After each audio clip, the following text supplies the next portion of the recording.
order the town council meeting of February 15th, 2024.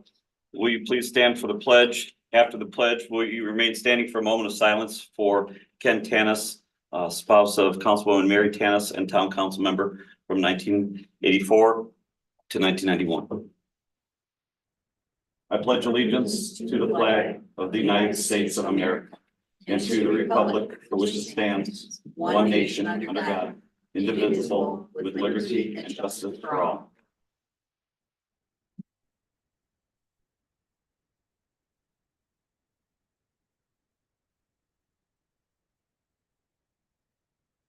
Thank you.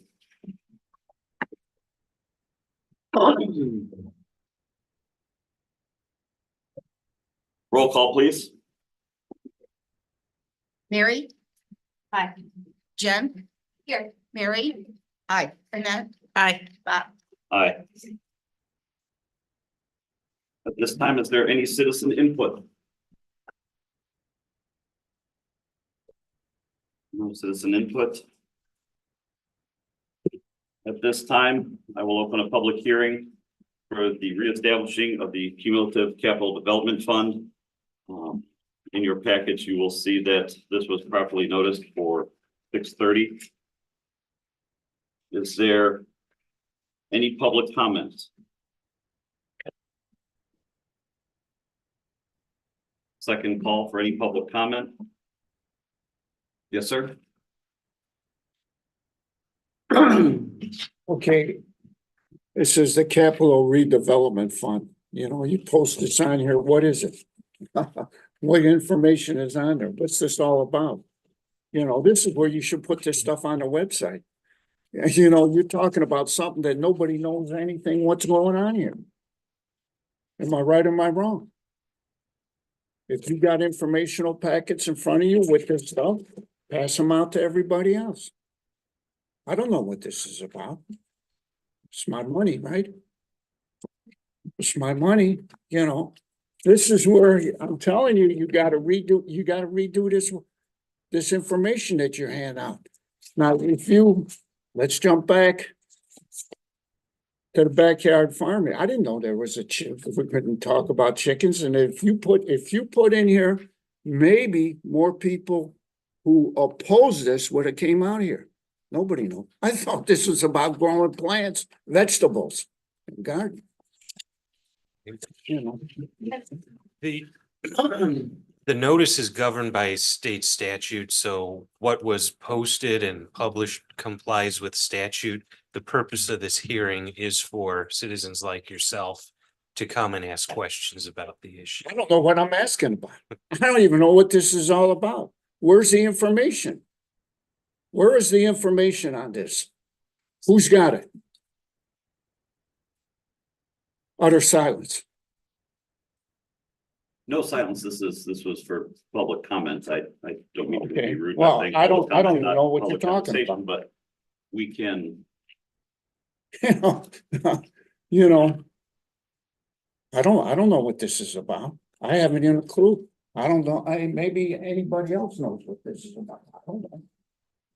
Rich, I would agree with you that sometimes we need more details to make a decision on things or just enlighten people, you know, whether it's on the website or Facebook or whatever, is explaining to people what the CCD fund is. I mean, as far as I'm, you know, CCD fund has always bought police cars, you know, for years. And that's from being on the town council. But you're right. They need to explain exactly what it is, or at least if you have a question, if you see it on the agenda and you don't understand, you can always call. You know, if I called up about this, I doubt if I'd ever get an answer. But let's be honest with ourselves. Because there's got to be a whole lot of information that's involved in here. But to see this, I have no clue what's going on here. Well, So that's you're why asking you for come more to details. you come to the meetings and you express your concerns of, could you explain this to me, what this is? And, you know, as a board, we would explain it to you. But You know, it's kind of, you know, I'm a working man, okay? And you know, when you work, I can barely make these meetings. I have made them but I work morning, noon and night. I work a revolving schedule. I can't come, it'd be nice for me to come here during the day and maybe go into the clerk's office and say, hey, give me some information on this and what you're talking about, but you know, the average citizen can't do this. And then when you come in over here and you have in citizen input, what are we talking about here? I can't speak for everyone, but like Annette, we all have jobs too Yeah. beside this. Right. And Frank was kind enough to take me for 2 hours because I said, Frank, I don't understand some of this on here. I'm 1 year into the council. Could you please explain it? So we have to do the same thing, is what I'm saying. We have to do the same thing to get information on this because I don't want to vote on things I don't know. I'm gonna go, I'm sorry, I don't have enough information. I can't vote on this. Right. I'm representing people that I have to understand a little bit more about it. And like Mary said, you know, sometimes you only know a certain amount. I mean, I'm not an accountant. I'm counting on other people to give numbers when they show us all these things. But I want to know what it's for and what we're doing and why we're bringing it back. So that's valid, but we all have to do that. You know, I don't want to skip this, but this ordinance, the resolution, it says number 2, resolution 2024-02. The addendum to the solid waste removal service. What's this all about? I don't even know. You know, maybe I'm jumping ahead, but this information you should post. This should be on the internet. It should be somewhere, I don't know, are you guys talking about raising my rates or I don't know what, you know, you're shaking your head, no. No. You know, no. okay. I think but we're in public what- hearing right now for the CCD. I think, Mr. Solga, I think we're always been available for your questions. And if you do have any questions, you know how to get a hold of us. You've emailed me, you've called the office. We Right. are very responsive to all of your questions. Yeah. I think you have to have faith in the 5 councilmen that have been elected by the 16,600 residents here to make the right decisions. This was public noticed in the newspaper with all the information that was required by state law, like the attorney said. You have to have faith that your 5 represented council are here to represent the public. If we took time, you know, you said about the study session, and it's not a defense of anybody, but the study session agenda, it's not a specific topic. It's an open discussion because we allow residents to come in here and give their feedback to the council. If we put a directed information on the study session, it would be like we're a stance that we're already taken. This was a fact-finding mission for this council to make a great decision with input by our residents, our people here.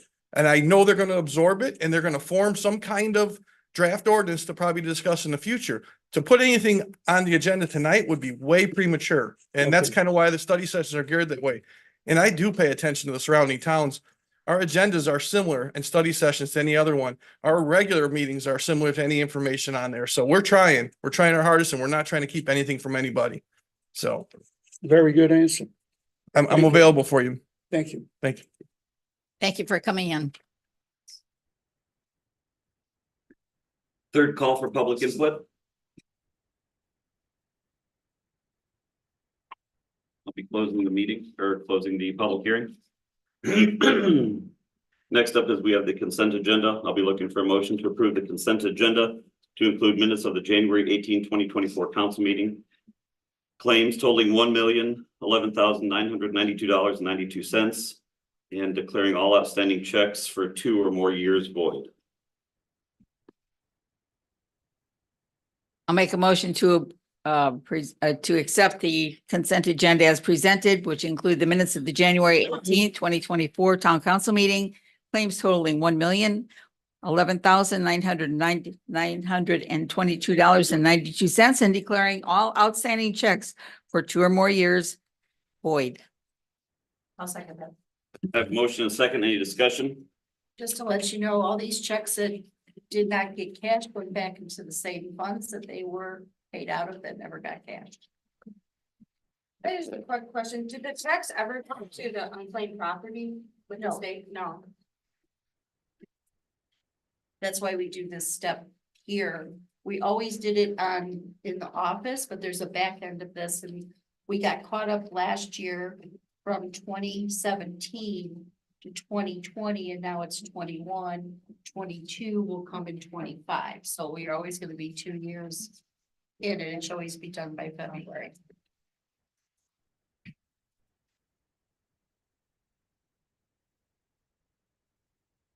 I have a motion and a second. Any further discussion? Roll call, please. Mary, Hi. Jenna, Hi. Mary, Aye. Annette, Aye. Bob. Aye. We have one announcement. Town offices will be closed on February 19th in observation of President's Day.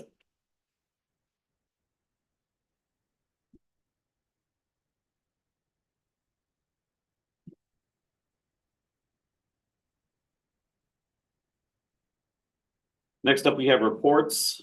The town council will start with Ward 2, Councilwoman Tim. Well, if anybody's gone down Hart Street, you see those beautiful signs. Was it Public Works? Thank you so much. There, you put it in. Thank you so much. They're on both sides, close to Elmer Miller Park and out on Hart Street. They are beautiful. If you haven't seen them, talks about everybody who's collaborated with this and put it together. If you haven't, take a minute and just walk that little trail. I'm sure we're gonna see a lot of really beautiful things coming up. I'm also really excited about the downtown district. I know we're calling it that, but I'm excited about what's gonna happen there, and rerouting. Also, I noticed, even with this, upcoming CCD fund, all the new police cars, that's something that's really important. Anyway, that's right in my area there in Ward 2. So keep an eye out. Spring's gonna be really fun around Dyer. Thank you. Ward 3, Councilwoman Nagrzewicz. I have nothing to report this evening, Thank you. but thank you to everybody for coming and sharing your comments. Next up, we have Councilwoman Tanis, Ward 4. If you've been on our website, been on Facebook, you've seen a video. It's upstairs in the foyer as well. We made that video last year, and the purpose is to increase economic development. That's what we want to see. We did a video about 3 years ago. Now this is a brand new video, and it's for developers and it's for people that are looking at Dyer and saying, do I really want to move here or not? It's really good, and I've done a very professional job of doing it. And the best part of it was free. Yes. So, yes, and our business people are solicited and asked for contributions, to give us donations for that. But this is a company that's all throughout the United States, and they're very good, very professionally done. So I hope that you take time to take a look at it. Pretty interesting information. Last night, we had an unfortunate incident in our neighborhood because NIPSCO is trimming trees, and NIPSCO decided to trim a tree that was holding a light pole up. Well, guess what? When they started trimming, the light pole fell down. And so we had 64 houses for a blackout last night. It was fixed at 4 o'clock in the morning. Frank is running. And the last thing is Tuesday night, AIM is hosting a legislative dinner, and I will be having dinner with our legislators down in Indianapolis and trying to talk to them about some of the issues that we are having here in Dyer.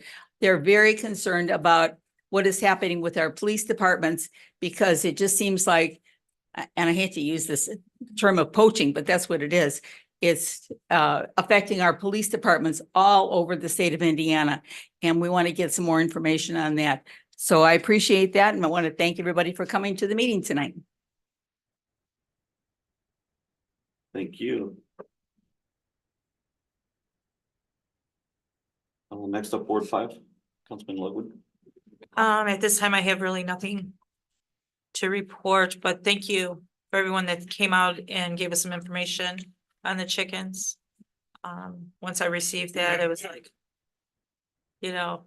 up in the air. I didn't know, but it's good information. And thank you. I have nothing to report at this time. Clerk Treasurer. Yes, we're working on the annual financial report for 2023. And it's due at the end of the month, that we'll have that up by date at the beginning of the month. That's all I have. Town Manager. Thank you. Had a great meeting with NDOT today with staff. NDOT is focusing on the town of Dyer in 24. Very heavily. These projects have been in place for a while, are all needed, and fortunately or unfortunately, they seem to hit the schedule for 2024. So we will be seeing a lot of orange cones this year on US Route 30. The finished result is going to be something that we deserve as a community. There's 2 bridges. One's going to be a complete replacement. That'll be near the 1500 block of Route 30, just west of St. John Road.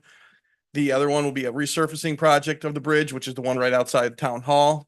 And then they will also be doing some patchwork and ADA inclines in 5 intersections through town. This is all scheduled between April and September. The meeting was fresh today and Brian attended it and Frank. And we're gonna start promoting this so that the what residents are aware of traffic. I think Brian wants to add something to it here. But I do want to just add that this is a plus. But will be it'll be a distraction for a while, but it is a plus that NDOT is focusing on our section of Route 30. And the other thing that's gonna happen at the same time is the train tracks that go across Route 30. We all know that the asphalt between the concrete, they're coming in to rip that out, put it in, and then the following year, they wanna do a full redo of the train tracks. Yep. So we partnered, I guess, with NDOT, whether or not we like it or not, we partnered, we promised this morning that we would start putting it out to the residents. There's going to be some lane restrictions. We're looking to minimize those lane restrictions because we all know what one lane could do in a town of Route 30, especially if 8094 is down. We did talk to them about being good friends with us and trying to maybe restructure this turn lane that's outside the town hall because they are going to be doing the center lane concrete work. I asked them if they could take it back and allow about 4 or 5 more cars in the turn lane so it wouldn't be such a jam there. It sounded like the engineer said that she would run it by. It didn't seem like it was going to be an issue to do that when they do this resurface project. Our local road projects, I don't want to step on Neil's toes at all, but very, very productive week that he will be reporting on some of those issues. Very active, worked with Nice Engineering on quite a bit on these local projects, so he'll be happy to report some of those. One thing that goes back to public comment with Mr. Soga. I love the interaction that we have with the community, but one thing that we've committed to, I know you 5 have, and I've kind of tried to do the same with you guys, is promote the town in the best way we can everywhere we go. So we do try to get more information out to the residents. It may not be what everybody expects or wants, but we're getting there. We've increased the newsletter, we've increased the social media. The videos that we talked about, we put in the foyer so that while you're paying your water bill or your utility bill, storm bill, however you want to call it, there's videos playing of the projects that we're going to do. There's videos playing of the projects that are done. It's just kind of like being very transparent as best we can. You'll always have the opportunity to get someone that says, I don't know how to do social media. I don't know how to do the internet. I don't know how to do this. But we very much put it out there that we are available for this interaction. I'll talk about Dyer all day long as Chamber of Commerce President Patrick in the corner knows. I spoke yesterday at the chamber. I think I went over my time, but it was all about what Dyer is for the residents and the businesses. And if we aren't strong and the businesses aren't strong, then we're not going to succeed. And I think we're all working together. So if I could just reiterate that we're here to promote Dyer for everybody. The difficult decisions that you guys make about the chickens or the backyard coops, we just have to always understand that there's implications for staff when we add a new ordinance. We've been expressing the fact that some of the stuff that we've committed to is burdensome to permits, to building, to code enforcement, to police. So any and all, and this isn't just specific to this one topic. We just want to make sure that we gather all the input before a decision's made. And I hope we can include the people that would be enforcing these actions, or at least these permits, to understand what it may take to change an ordinance like that. So I just stick it out there as it takes the whole staff to make things turn here. Clerk's office would do permits. Code enforcement has been mentioned to enforce the coop areas. Police department would be there in the initial call. So it's a lot involved. It could be done, as you see the list on there of the communities that have it done. But let's just take into consideration steps from start to finish. And the vehicle purchase program, it's a separate agenda item, so I won't talk too much on it, but we are at the 2024 mark of the vehicle purchase lease program. You'll be taking action later on. Fortunate to know that on this lease purchase program, it's the same as years past with 4 squad cars. They're retiring more than 4, which is the history they've had. And they do a complete fleet assessment before we get to this point. So we'll talk more about that as a specific agenda item comes up for lease purchase. That's all I have. Thank you. Town attorney? The first item I have is an update on the annexation. I will discuss that under the agenda item.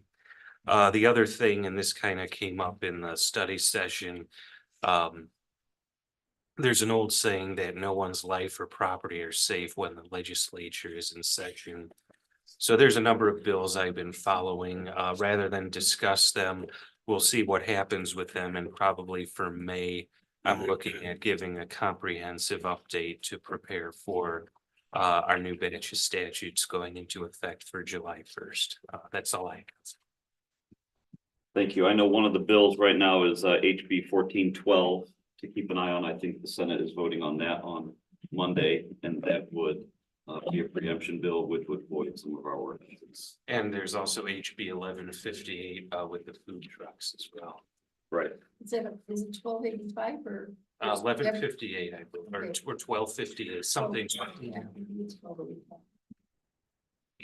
Thank you. Department heads, we'll start with Parks Department. Good evening. Just a few updates on our projects for 2024. The Sandy Ridge Park improvement, equipment is expected to be delivered in May. The plans are in final drafting right now. I expect that we would be going out for bid next month.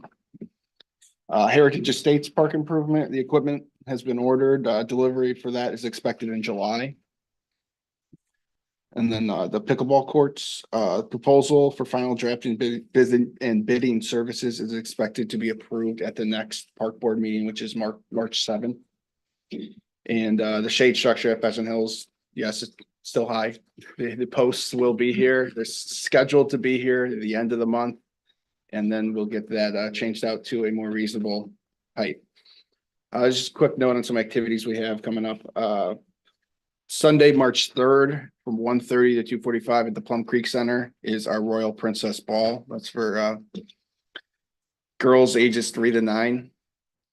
We have our visit with Easter's earlier this year, so we have a lot of our Easter activities here in March. Visit with the Easter Bunny is Monday, March 18th at the Plum Creek Center from 5:30 to 6:45. Our Easter egg hunt is Saturday, March 23rd, 2 p.m. sharp at Central Park.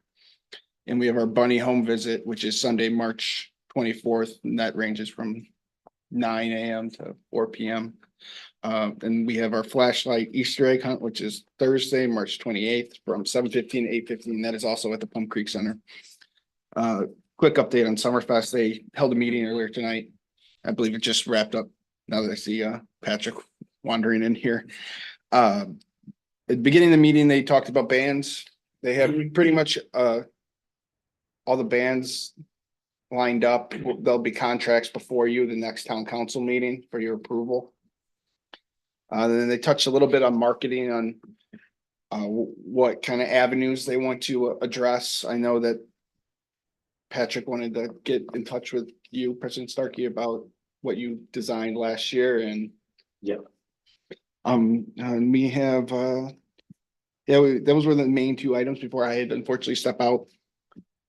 The next meeting is tentatively with the 29th at 5 p.m. and it would be in the main meeting room. If that changes, I will advise all of you.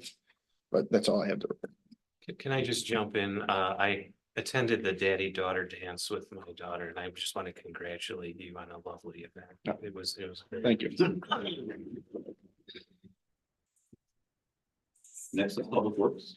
In my monthly report, I included some updates to the branch and leaf removal program. So again, it basically it updated the specifications. So again, just kind of reworded some things and just made sure that things were a little bit more clear to residents.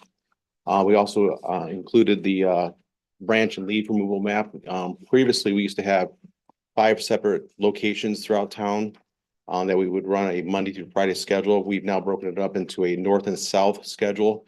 It allows that again, because there's sometimes residents would be confused on which day they would be still be picked up. So again, the north and south was to simplify that. And that allows us to be a little bit more on schedule. Because again, the last part of it was our schedule, which it shows the that branch and leaf removal pickup services will begin on March 18th this year. And you can see how it shows north and south throughout the entire year. And it also blends into the leaf removal. So that way everybody knows when branches are going to be picked up and leaves. It also addresses situations that when we had 5-day pickup, you know, how do we handle holidays and such like that? So now it allows us some, you know, when we're only doing it 4 days a week, we have that extra day each week to adapt to those kind of situations. If branches are excessive, we can pick up on Fridays, or if the other areas are excessive. If we're in the north area and the south is getting a little more branches, we can still pick up in those areas, but at least this way we're on a schedule that we're committing ourselves to instead of seeming like we're always, you know, 1 day or 2 days behind in certain areas, depending on what time of the year it is. So that's what we're going to be posting on the website starting on Tuesday. So I just wanted to present this to the council first. Next, I have the signalization equipment for the intersection of Calumet Avenue and Central Park Boulevard. That'll be arriving next week. Poles will be coming in the first week of March. So that's coming in perfect time for that project. Bid specifications for the pavement markings. This includes Calumet Avenue from Main Street to US 30, 213th Street from Madison to the Briar Ridge entrance, and Hart Street south of US 30 to Steck. Those bid packets are out right now, so I will have prices for the next council meeting to approve those. And then later in this meeting, I have the mowing contract for the right of ways, so that'll be discussed later. That's all I have. Thank you. Director of Operations. So in your packet, I put some information for you all to read if you get a chance on the CRS program. We just certified this month, and it's the community rating system. It talks about how there's 1,500 communities in the United States, and there's only 2 in Lake County. So I always like to say that it's us in Maryville. So by us doing some things, our residents get a 10% discount if you have a flood policy. So that's what the CRS program is. So you could take that, look at it, and if anyone has questions, you could email me. I think it's a nice thing. In there also, you have some sheets for code enforcement for the year with some totals and numbers. So if you have any questions on those. I also put in the packet you have for 23, the building permits. It's nice to look at that. It's the value that's come and the permit fees in there. That's another thing in there. The big piece of paper that was folded, and I emailed this out, and I'll email this list out, but this shows all the months of 23 and the new businesses that came to our community. Some of them on there, as you see, they may not be a new business, but a new owner has taken over, and that reflects that in the page. But that's a nice little sheet to have to look at. And then I also had in the end the pictures of the new signs that were installed for the 2-stage ditch. So if anyone's seen them, I think they look really good. I like how when you drive by, you can see them. So hopefully that's going to bring some people over there. Brian, is there a way we can add, we've won several awards on this 2-stage ditch. Is there a way we can, you know, they put a little highlight star or something that says, you know, award winning or something? Is there a way we can? We could maybe award look at a you know, small board or something something that that could go out you know, there. We just, I mean, people need to know that. It's won several awards. Yeah, it did. So yeah, we could definitely look at that. And then the last thing I just want to mention, piggyback off what Dave was talking about when we had the NDOT meeting. I think something that could be really good for Dyer, and Dave had brought up to the NDOT representative is we have asked them to look at all of our lights through 30 to possibly go to a flashing yellow for the turn. Because if you like come off of 45th and Munster, you know, to come towards Dyer on Calumet, they have the flashing yellow there. And I just think that could, a lot of times you're sitting there to turn into the Jewel and you feel like you're sitting there forever. And if they had a flashing yellow, that could move some traffic off 30. So I thought that was a great suggestion to ask NDOT to do. That's all. Thank you. Chief Martin. Good evening. For the month of January, we had 165 total calls for service. We logged 1,653 hours of training. We continued our installs of smoke and CO detectors. We had a lot of requests in 2023. So actually every one of those were fulfilled by December 31st. Last year, we installed 319 smoke detectors and 140 CO detectors in the town of Dyer. Installed and inspected multiple car seats. We had multiple fire code inspections throughout the town.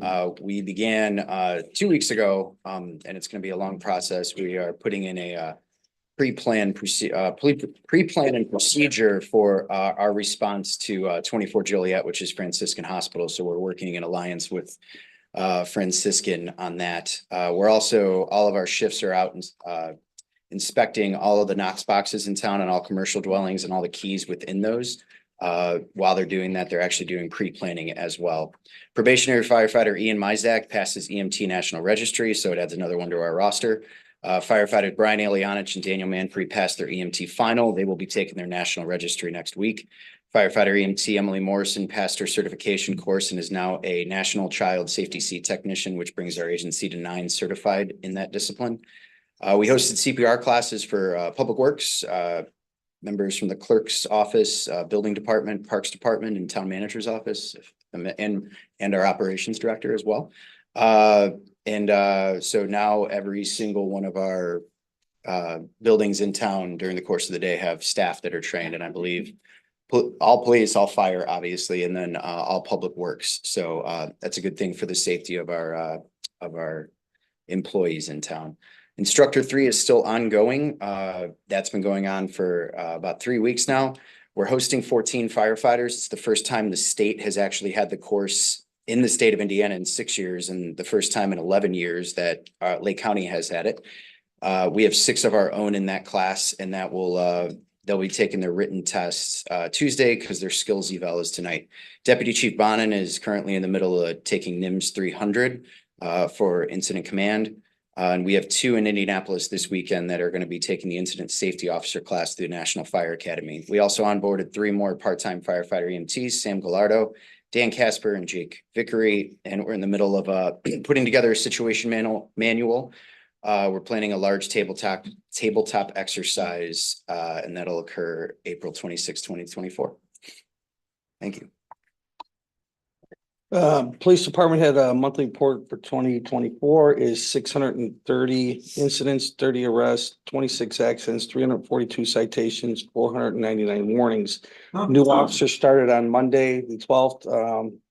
Carlos Mancera, who's a longtime resident, grew up here, went to IU, I guess I would just say it. IU Purdue, was a police officer down there.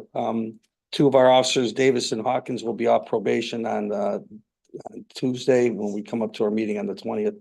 We're looking forward to that. Our training is all up to date for the year. You had the year-end report before that. I haven't had any comments or questions for you, so I'm going to assume that you guys got all the information you needed on those.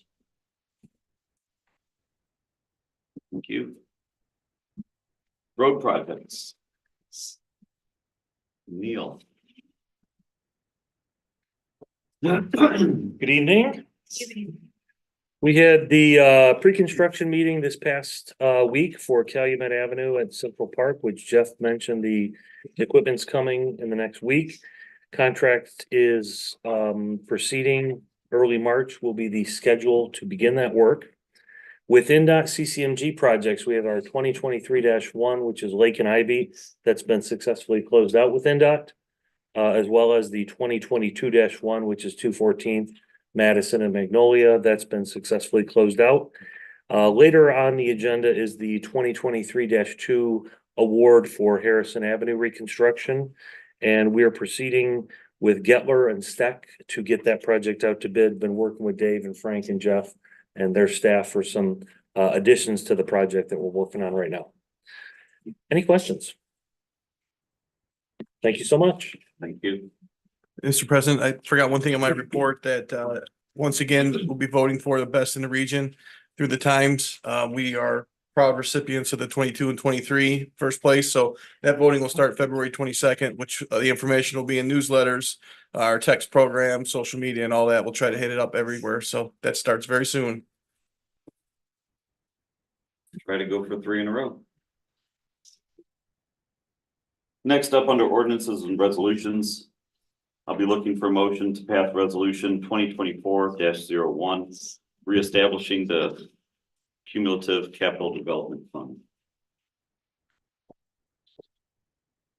Make a motion to approve resolution 2024-01, reestablishing the cumulative capital development fund. I'll second that. I have a motion and a second. Any discussion? Briefly, if you'll read the resolution, it doesn't adopt it. It talks about adhering to the provisions and a levy of up to the point or 0.05 cents for each $100.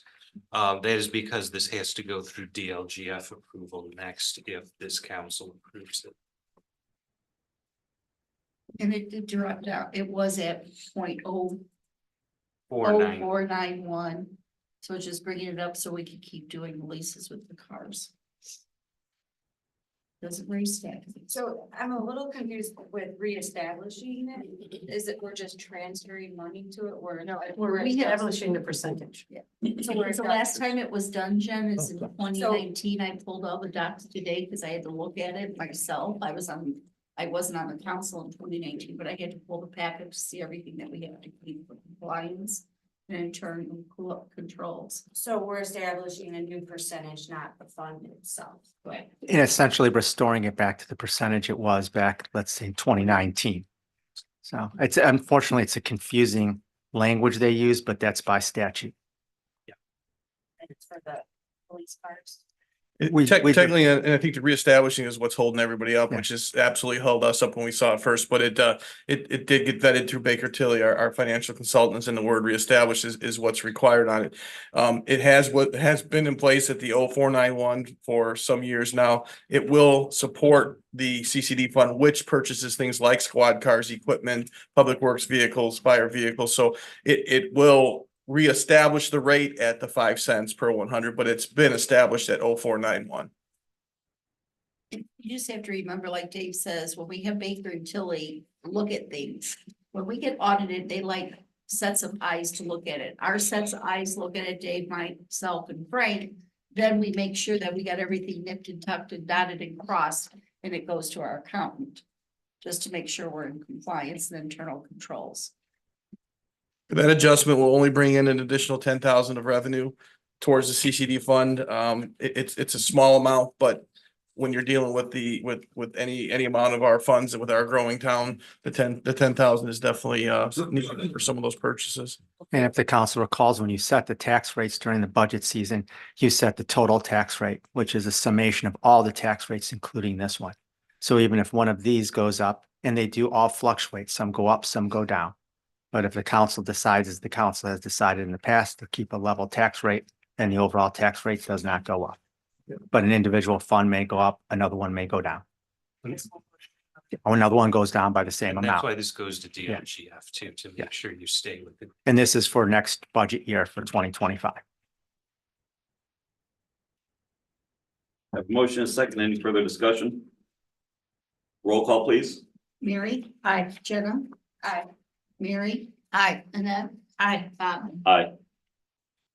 Next up, I'll be seeking a motion to approve resolution 2024-02, authorizing execution of the 2024 addendum to the solid waste removal services agreement with Republic Services. I'll make a motion to the new kind of 2024 authorizing the execution of the 2024 addendum to the solid waste removal services. I'll second that. I have a motion and a second. Any discussion? Yeah, just some background. In December, you voted to extend the existing agreement with Republic Services, and they came back with an actual proposed contract with terms and conditions. So it is advisable that you act separately to approve this document. I've gone through it. All it really does is extend the existing contract for a term of 4 years at rates specified, increasing every year each February 1st, ending at $23.37 per unit. You do have the option to renew further with 90 days notice.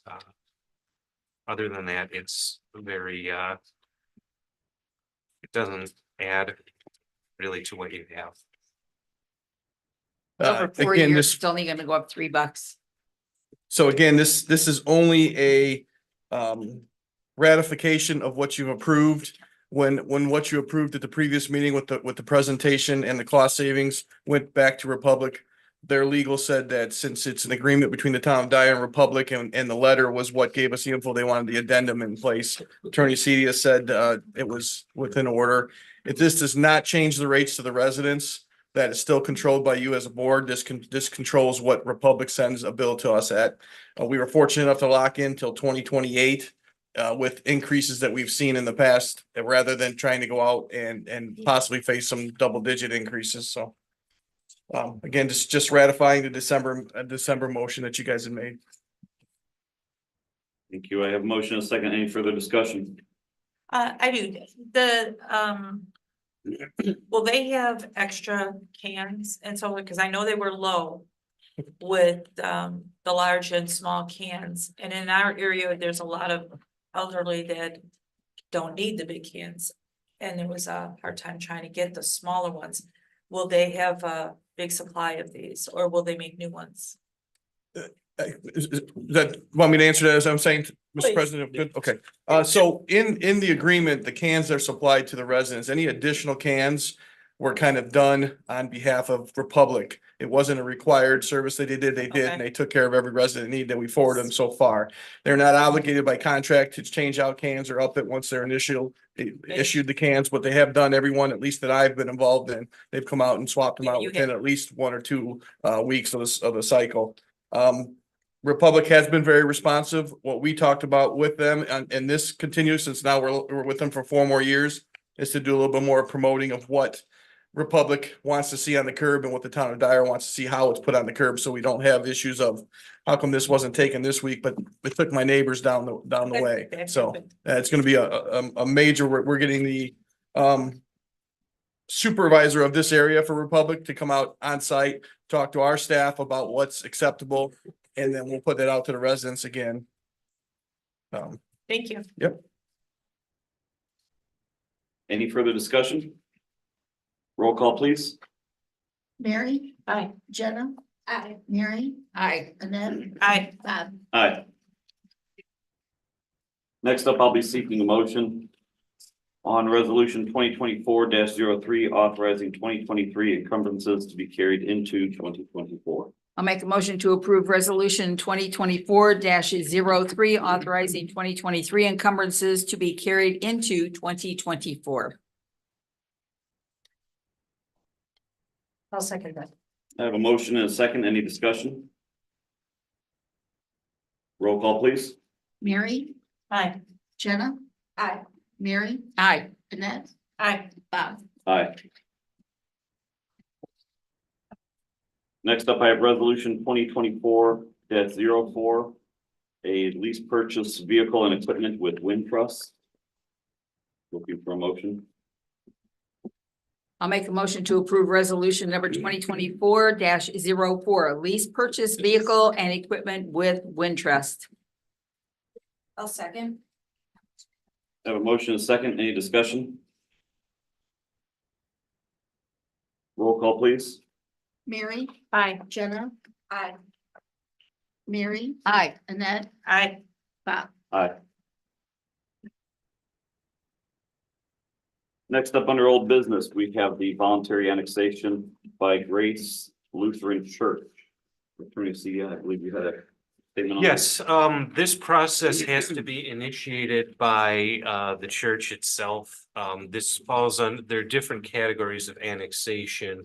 And this would fall into a category where 100% of the property owners are petitioning. Upon the petition, the council would have to notice a public hearing hold a public hearing with 20 days published notice. And then it can adopt the ordinance, but it can't do so unless at least 30 days have passed since the hearing. And if the council decides not to grant the annexation, the church would have the right to petition a court to order the annexation if it's reasonable. But the council can't really take any action until it has a petition filed here by the church. I know that there's an enormous amount of information going down to the General Assembly. Lots of discussion about annexation, so things might change rapidly. Well, it wouldn't be till July 1st, so Yes. the process can be concluded by Oh, then. okay. If they Good file. clarification. President, the only thing I would add that I thought of that we should maybe let Grace Lutheran know is if they were to get annexed into the town, they would have a stormwater fee. They have a big piece of property, and I mean, it would be an easy calc because it's pretty much grassland, but I don't think it would hurt to show them what their monthly stormwater fee would be. I It's think- not gonna be a decent. And if I can add to what Brian said, you know, there's not a water main adjacent to where they're going to want service. If in fact the stormwater, it's going to be imposed regardless. And again, I don't mind, this comes back to the question of whether we have an obligation on services. Because, I was just gonna address that. okay, Yeah. So the annexation statutes don't state, it doesn't obligate the town. So the supply of utilities would be governed by our local ordinances. And as far as I'm aware, you can, there's no obligation by the town to connect a property. That's in the town if it's receiving water. So that's not imposed by statute. okay. They Yes. can continue existing wherever they're getting their water from now. There will be two challenges, obviously, as I was beginning to mention, there's no water main adjacent to that development, so actual town public water main would have to be extended. And in a circumstance and situation like this, more than likely that would be borne by whomever was wanting to be annexed. Otherwise, we have no reason to install a public water main there. The sanitary, we have the same challenges that we have with Meadowbrook regarding the provision of sanitary because of collection system capacity. So obviously that would have to be analyzed as well. The stormwater, as Brian indicated, that would be regardless of the other two. Again, if we aren't obligated to provide utilities, there's an option to do so without providing those particular utilities. But the stormwater fee would still apply. So again, there's just those are important considerations as they consider what they wish to do, and then before it even the council decides what its feelings are on this. Thank you. Next, under new business, we have before us item number 1. For the Summerfest, we have the contract for fireworks with Mad Bomber. Be looking for a motion to approve this contract, totaling $22,500. Make a motion to approve contract with Mad Bomber for a total of $22,500. I have a motion. Do I have a second? I'll second that. Motion and second. Any discussion? I've reviewed the contract and it's pretty much identical to the one we had last year. I just had a question, because is there a reason there's like no quantifiable amount of time for the show, or? I mean, I have no complaints about Mad Bomber and their production that they did last year. I was just curious as to the. You mean like the length of it, how long it is? Yeah, whether it's a 10-minute show or a 15-minute show or a. They're the ones that help also with their Christmas, right? Okay. Right. Yeah, Okay. I think they did a great job. I just making sure. Is there a time limit? I don't think so. And I don't believe we've ever had that. That's. No, we don't. Yeah. I mean, I think they did a great job last year. I thought the show was awesome. That's fine. I have a motion and a second. Any further discussion? Roll call, please. Mary, Hi. Jenna. I'll abstain. Mary, Aye. Annette, Hi. Bob, Aye. Next up, we have the annual mowing contract for right of ways and common areas. Town manager, do you want to discuss the? Yeah, I will defer to Public Works with this. He's the one that solicited the quotes. Okay, again, we solicited 9 different companies for the right of way and common area mowing for this year. We've received back 4 proposals from Suburban Landscaping, Dean's Pools and Landscaping, R&R Yard Design, and C&T Land and Lawns Landscape. Suburban Landscaping was the lowest annual cost at $57,300. And again, they meet all the expectations for what we need to mow. So again, I'd like to seek approval from council. Jeff, could you tell me, were they the one, did we have them last year? We had them not last year, but the year before, so that'd have been Okay, 'cause we had a 2022. little bit of an issue with the people last year. I thought that they. Yeah. Yeah, that's not the same Okay, all company. right, thank you very much. Yes, I'll be seeking a motion to approve the contract with Suburban Landscaping in the amount of $57,300.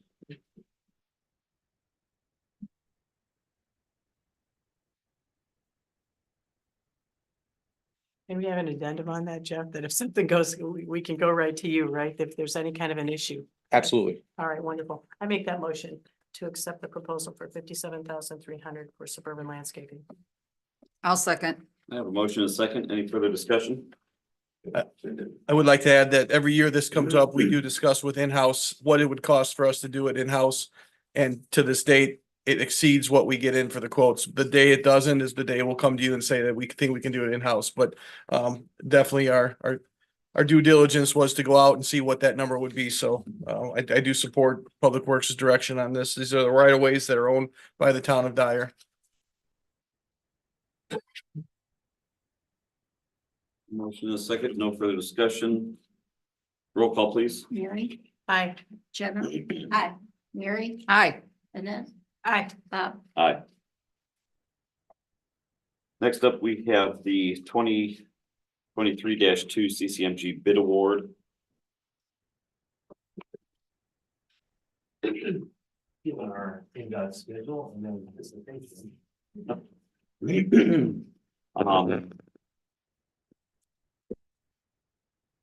Do I have a motion to accept the bid award from Dyer Construction in the amount of $3,298,494?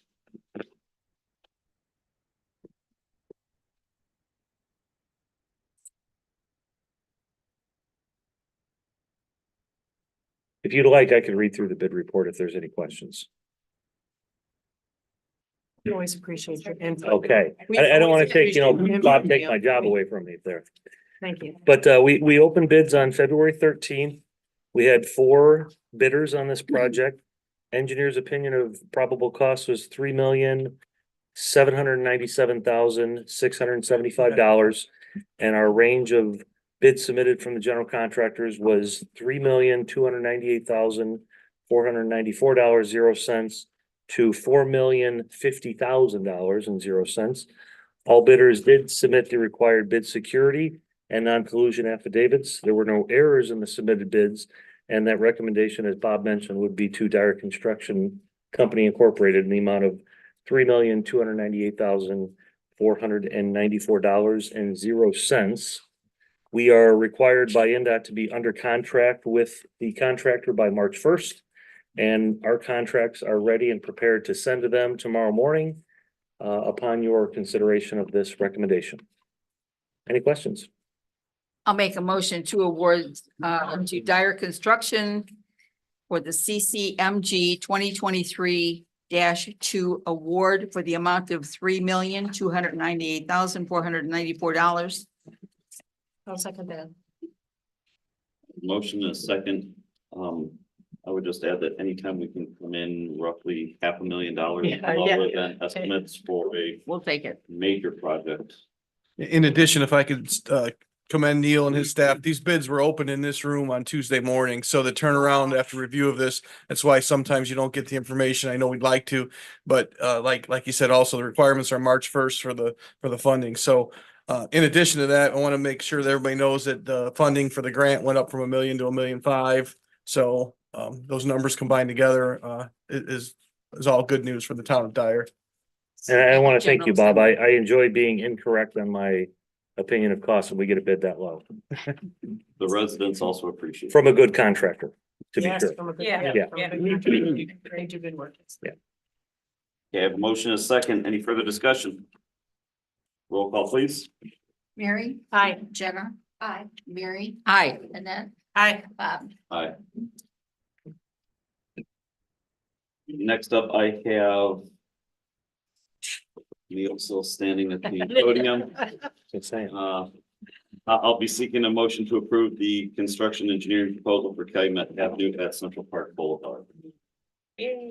Can we all clap a little bit for that one? As you see fit, yes.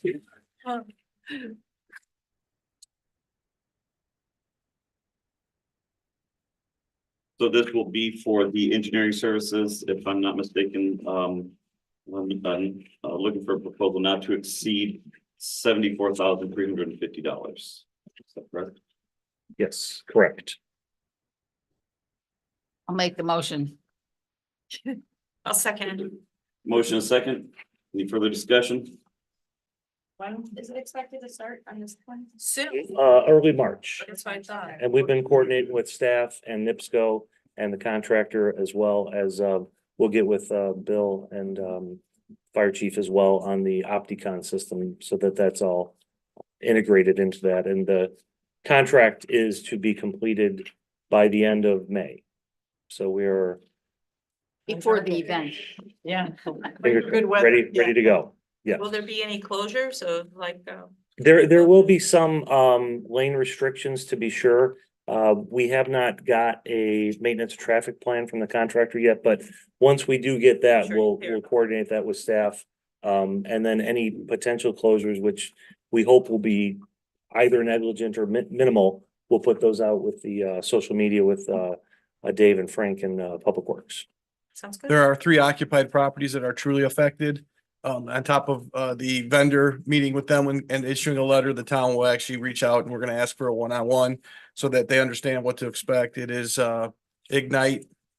It is Cedarhurst, and it is a private residence that'll be affected by this project. So we'll reach out, explain what's going on, explain what traffic patterns may be affected by those entrances.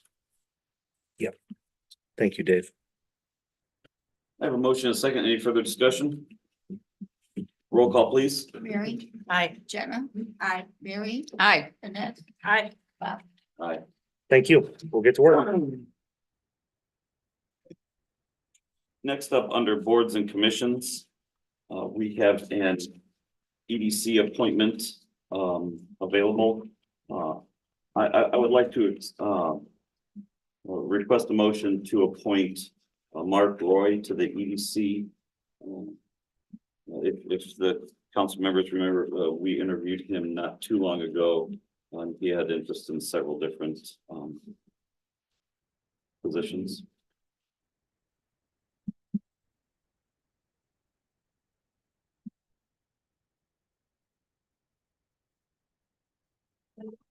Did we talk with him about the park board? He originally put in for the safety board, and then the second choice, I think he had on there other boards of availability, but the initial interview was the safety board. And there is no denominations of what party you are on economic, Correct. just so you know. Oh, This term would be from technically February 1st of 24 to February 1st of 26. Make a motion to appoint Mark Lord to the EDC. I have a motion. Do I have a second? I'll second. I have a motion and a second. Any discussion? Roll call, please. Mary, Aye. Jenna, Aye. Mary, Aye. Annette, Aye. Bob. Aye. Next up, we have a vacancy on the Historic Preservation Commission. This is on there just to have Dave and his staff go out for applications. I don't believe we have anyone who has we don't have any open applications, but Not right now, no, but this, if you authorize us, we'll send it out there. A couple interested parties that we spoke to. That would show a great interest to it, but we'll see if they'll put in applications for you guys to review. you like a motion for that or a head nod for that? Adam, You can do a motion. I'll seek a motion to go out to have Dave Hind and the town hall staff go out for applications for the Historic Preservation Commission. Who stepped up? I will make a motion to have them, It's back to- the town manager, seek applications for Jason. the town historic. Preservation. Commission. I'll second that. I have a motion, and a second, any discussion? this will be a term ending 12/31 of 24 to fill out Mr. Schickner's resignation. Any further discussion? Roll call, please. Mary, Aye. Jenna, Aye. Mary, Aye. Annette, Aye. Bob. Aye. Any and all? Mr. President, I hate to go backwards, but if I can get some direction on the annexation request since it is old business, whether it's no further interest by the town, keep pursuing, or whatever you guys desire. They've been very open about the request and they kind of want to know what their next steps are. If there's no interest, then they won't put any more, time or effort into, asking. The boards have kind of replied, so. I will seek a motion to instruct our side to continue the voluntary annexation efforts. And if we could have that, they would get the information on what it's gonna cost, like they said, the stormwater, give them all those information so they have an informed choice as to whether or not they want to continue. Cause it's gonna cost them something. Okay, and if the motion could kind of craft, Attorney Cedia also to then give some information of what is required if we do annex them, if it's immediate for the utilities or if they're whatever utilities they needed. The church has basically been open saying that they feel like they're out in the middle of nowhere and they like to be part of the town. Most of their congregation is from town. They just want to feel more of a close-knit community. So I don't think they'll be offended either way, but I don't want them to put a lot of time and effort into it. So we will definitely meet with that if you guys approve this. So because again, the petition is up to them to file, my suggestion for a motion would be to inform Grace Lutheran Church that they have the option to file a petition to provide the information regarding the fees and costs that would be imposed on it if it were to be annexed. And to tell them that the town is open to them filing a petition, if that's the will of the council.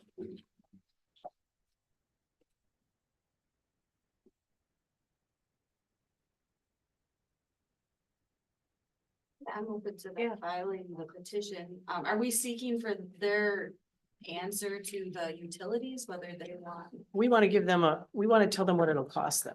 Yeah, we're just. We want to make sure. Investigating. Exactly. Okay. We want to let them know there is a cost to Yeah. this and tell them that they can petition for it and we're open to them petitioning, but we need to give them some facts. The only thing I caution on it is the church up front along Park Street is okay, but they have 10 acres in the back. And I just don't want someone to get the idea that, hey, this is annexed, boom, we're gonna sell the back 10 acres and we're getting a development. Because I don't know if that could happen for utilities that we Yeah. talked about. Sanitary at this point would, We had another group come in that Yeah. wanted to annex property right next to this, but we couldn't serve them sanitary. So Can I we don't let want them know that to- information, Brian? Can they get that information as well as the fees and just say, hey, just so you know, not saying you're going to, but.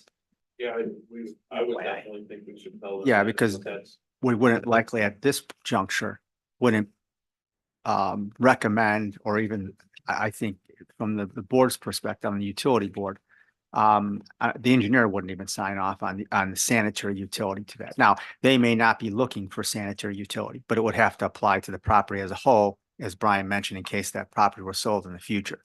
But that would have to be, and Adam, we'd have to condition something along those lines until such a time as Well, capacity is available. Here's this funny thing, and this is something your buddies in the legislature should look at too. For an annexation petition under the section that provides for 100% of property owners, it does not allow terms and conditions to be imposed. If it's an annexation under another section, the council would be able to impose terms and conditions on the annexation.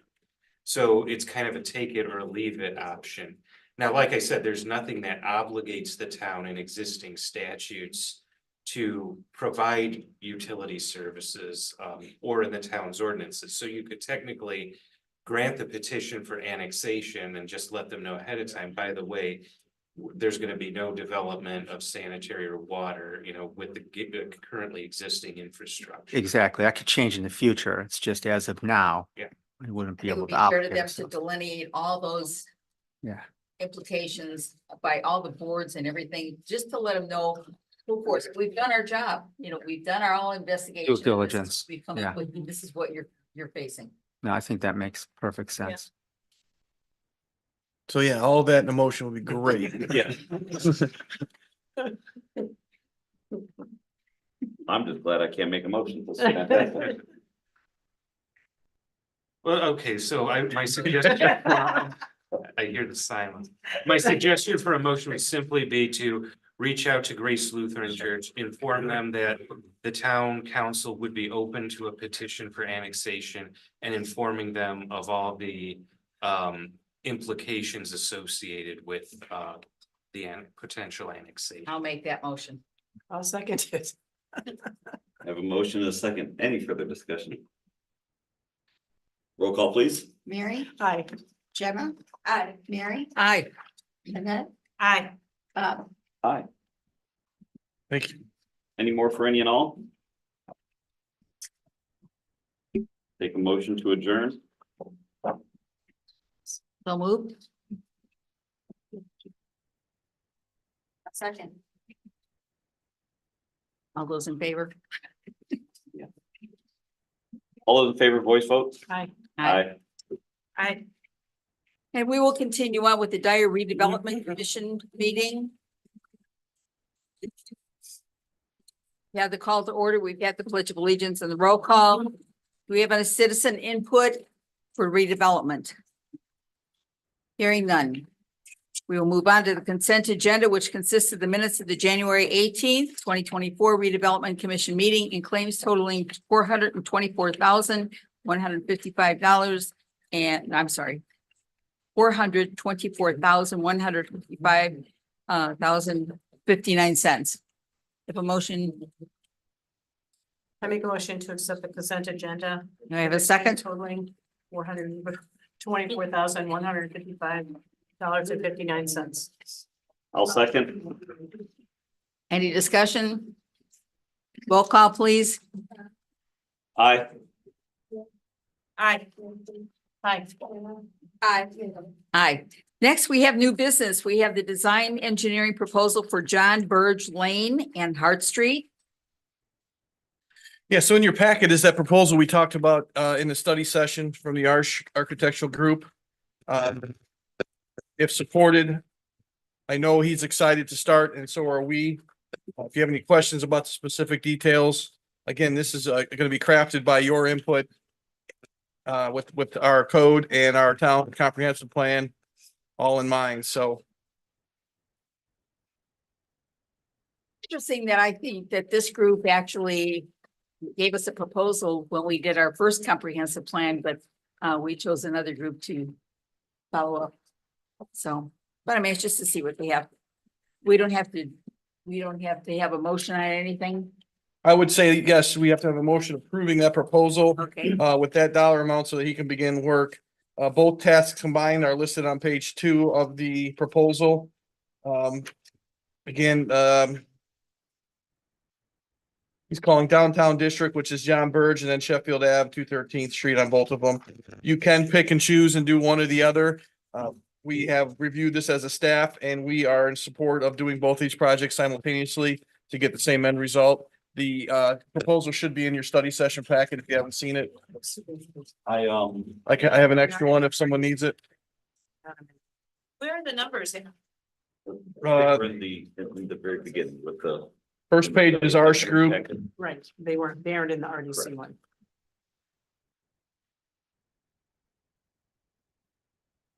While everyone's looking for it, I will make the motion to contract with the Arch Group Incorporated for the Downtown District South and Sheffield Avenue and 213th intersection projects for an amount totaling $19,085. I have a second. I'll second. Any discussion? I think it's a good idea to complete it. I don't, especially where it's located. I mean, Yes. it's a real, thank you so much. It's kind of like the two-stage ditch. It's right in the center of everything. And to do part of it, I think would be a disservice to the town. I think it's a good idea to do both at the same time. People know that something is changing because obviously with all the work that's been done in this area, it's only going to improve our transportation. To give a little additional feedback for those that are trying to visualize this, again, he will provide documents, 3D renderings, input and all that, but it basically comes from our concerns that we are investing a lot of TIF dollars in Gettler, hoping to rejuvenate that as a redevelopment area. While we were doing that as a staff, we recognized that Schulte Street, which is outside of town hall, is kind of a hazardous intersection with Hart Street.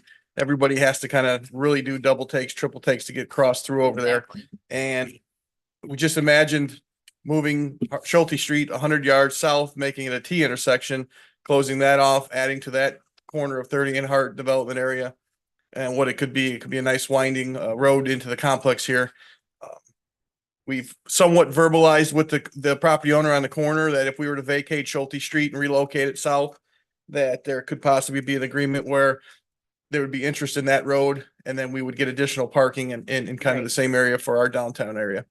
Also had Safety issue. conversations with the hospital this morning. They called and asked if we were a go with Gettler, and we said yes, we are. And we are very, very excited to see what the hospital wants to work with the town of Dyer on, so that we could combine our green space on the corner, their green space on the corner, and make it a gateway to our town and pretty much the state. So Have you had any conversations with them about a mural? no, Oh. not the hospital. No, I meant to No. go on any of the buildings over there, that they might fund something. Not the hospital. I did tell them that we would always look to put their logo on any of our projects as long as they were able to write the check for that logo. Okay. Yep. Both businesses on Gettler Street were very excited about the project. The one business did offer up their building for local mural as well as a business mural in there. So if we decide to develop around it so that it becomes a focal point, I think that's definitely some talks with the brewery, Nice. because I think they have some very visible panels on their building that could be a nice. Maybe a lot of benches with all those plastic caps we're gonna collect, Could right? be, absolutely. Nice. And I also think that that's a great place, but we don't want to do it when they're digging up the dirt. We don't want to be painting a mural. Yeah. Conflict. Okay, we have a motion and a second. Any discussion? Roll call, please. Hi. Hi. Aye. Well, I just have some kind of reservations about the idea of developing it as a public art site. I don't, that term is just subjective to me. I'm not quite sure what everyone's imagining at that site, but, I'll vote aye for the design, just to get an idea of the picture of it. Mary? Which Hi. Any other comments about it? I think the vote, was that the vote passed? Yeah. Okay, to add your comment, absolutely, that any plans or any concept will come right back to this board for final approval on anything, whether it's the color of the wall, anything that goes on. So it's just, he's gonna forward the information and ultimately have the right. So I think we were pretty transparent about presenting that information about the mural that we have too. We presented it before, we showed it to everybody, just to make sure that everybody would like what they were presenting. So we have a tip update, and I really asked Dave to print out these maps because I know that there's been some discussion on what the tip is and what we can use it for. In my redevelopment notebook, it has all the lists of things that we can use redevelopment funds for. But I think it's really important to notice where those areas are and when the tip monies fall off for that particular area. So anybody have any questions about the map? I think it might be good too to review what the TDD is for some of the new people. yeah, so again, the map contains both. The checkered areas are the Right. TDD areas that are overlaid on the tips. The notes you got there, the Transit Development District is the TDD. We have asked for a in-depth presentation of what the next steps of the TDD are, that you guys have approved the areas. I believe that was in 23. Right. So we'll see what the next steps are. It's a similar to a TIF concept where it captures funds locally. It keeps them back in the community. There are some restrictions on the TD funds, what we can use them for. What I'm really curious about in the presentation I want for this board is, what do those funds look like? How does it get to us, and when can we start seeing those? So Exactly. that's what's been requested to come here and maybe in a study session to present that. TIF and TDD are different. TIF will roll off in some of these areas, like you noticed. The areas that we call the downtown district, some of them are gonna roll off in 26, so we want to capitalize on some things while we can with the TIF funds. Some of the other areas are very healthy as far as the years. We have 2039, 2044s, 2030s. So Are there numbers to correlate to this? Yeah. Yeah, I mean, we say it rolls off, and I know There are. you and I have talked about this, but Yeah. they're not bottomless pits. Exactly, and we're assembling, we have a bunch of information, we're getting it organized.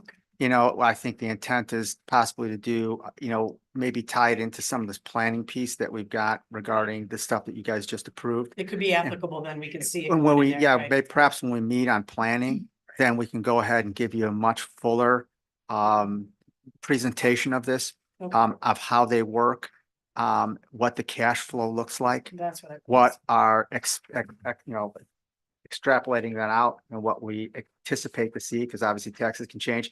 But so you guys understand, again, what it is, how much there is, and how we can budget that Right. monies to most effectively Yeah. target for development. And I think the clerk's office is key in this one to keep us updated on the TIF trends. Right. And the TIF funds. I mean, we can approximate that, you know, over $5 million is received right now currently in TIF funds. And like you said, it's not an endless pot. And there is a restricted use for those TIF funds. It's not whatever you want it to be.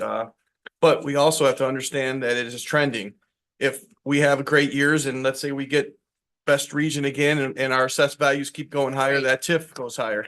If we have any kind of recession or any kind of 08, 09 happening again, those TIF dollars are reflective of what the assessed valuations are of these properties. So Do our people know that about voting, you know, that it does affect that? Do our people know that? I mean, hypothetically, I would hope that getting number one would affect it a little bit, but I'm not sure that we could put a dollar amount on it. No, That, I'm just saying, you But- know, yeah, I don't Yeah. know. but again, TIF has been very important to our town and very vital to most of the projects that we would be otherwise unable to complete with just the general fund restrictions that we have. So this TIF is very important. Now, in my big map, it did have the amounts on there, so I know. some Well, old it did, but ones. that was that was over 10 years older. Right. So, you know, we can ask for. Remember, every year we get taxes in, we have to look at the tip to make sure nothing dropped off or it's Yes. not being utilized properly on the Lake County site. We just caught two of those that are huge right now, which they're looking into. Now, besides me doing it, we have somebody else looking at it too, so we make sure because we're not gonna get that tax dollar maybe this year, but we'll get it the following year because it has to be brought back into the tip. And in your TIF report that is required to be submitted to you every year, which will be coming up here soon, within the next month or two, I think April 15th. You'll see an attached list of all of our TIF properties, what those values are. It's presented by our staff here, but it's also certified by Baker Tilly that these are correct and that we verify them. So that's required by us to present to you as an RDC and you accept them in every year. So when you see them this year, it might mean a little bit more now that we're getting more TIF understanding and you see those numbers, it'll have a list of all the properties. But Yeah, all you'll- these properties, even when I was on the council, and before the council even took over on the TIF, you have to look at all these properties every year the tax rolls out because of the way the system. Because there's mistakes. Mhm. Yes. So there'll be the information you just mentioned updated for that map. With the numbers, Probably along with April- the presentation. I think April 15th is the day on it. Yeah, we have some numbers right now. Obviously, once they issue the tax bills for this year, we'll understand what we anticipate for those numbers to look like for the current year. We have them for 22 and we'll have them for what will be collected in 23, 22 payable in 23. And even though it shows up like in the tax roll on the new Ignite, which was Symphony, it looks like our taxes are going to the state and everywhere else, but they're actually coming into us. But why is it like that? Because the perception's wrong. Right. And they need to correct it at county level. Any other discussion? In that Any TIF at all? update, I'm sorry, in that TIF Go ahead. update, if you Go just ahead. take time to read the rest of it, Yeah. of kind of what we've used TIF fund for, what Yeah. we can and what we, That's we- a great list. yeah, Yeah. it is. And it makes even more of an impressive like slideshow for you with the pictures you've seen in the past, so. Yeah. Our TIF funds will be supporting the Gettler project. Our TIF funds are also supporting the Calumet Avenue Central Park intersection light. Those are two major purchases that honestly would not be done in 2024 if Yes. it wasn't for the support of the TIF. It's just not, there's just not available funds, general wise or bond left after that. Using our funds wisely. Any other discussion? Any and all? Motion for adjournment, So moved. second? All those in favor, voice vote? Aye. Aye.